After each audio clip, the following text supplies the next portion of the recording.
دوستانو خیال لرم چې تاسو به راته روغ او جوړ خوشحاله او سوکاله اوسئ. قدرمنو دوستانو په نننۍ ویډیو کې مې تاسو لپاره یوه ډېره خوندوره او په زړه پورې طریقه راوړې ده.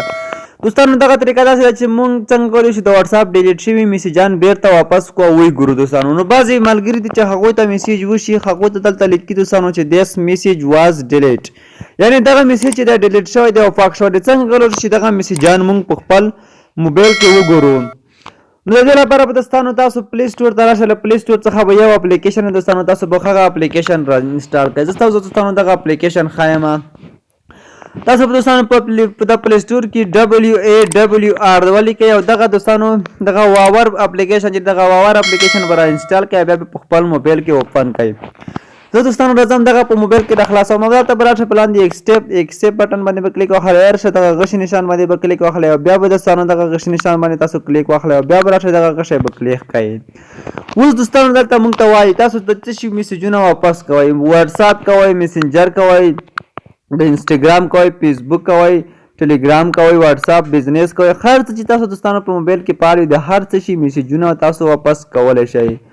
خو زه راځم دوستانو دغه واتساپ، میسنجر او ترڅنګ دغه انسټاګرام دغه ټول انتخابوم دوستانو او دلته ټلیګرام هم انتخابوم. بیا راځئ په د لاندې شي باندې کلیک واخلئ او دلته به راشئ په دغه اپشن باندې به کلیک واخلئ او دغه به تاسو الاو کړئ دوستانو. بیا به راشئ په د ټیک مار علامه باندې به کلیک واخلئ، دغه به تاسو سره دوستانو اوس فعال شي.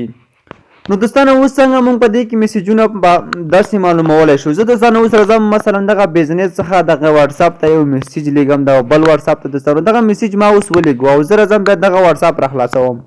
دلته دوستانو اوس مثلا زه راځم دغه میسیج بیا ډایرکټ اتوماتیک ډیلیټوم. ها دوستانو دغه زه اوس ډیلیټوم او یو بل میسیج هم ورته لیږم او دغه میسیج زه چې کله ورته ولیږم او دغه زه اوس بیرته ډیلیټوم.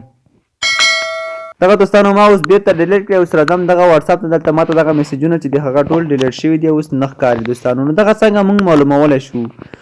نو دغه اپلیکیشن دوستانو تاسو بیا راشئ په خپل موبایل کې بیا راخلاص کړئ. کله چې موبایل کې دوستانو دغه میسیج راخلاص کړئ، دلته زه اوس راځم دغه لاندې بزنس واتساپ ته راځم، دغه دوستانو راخلاصوم.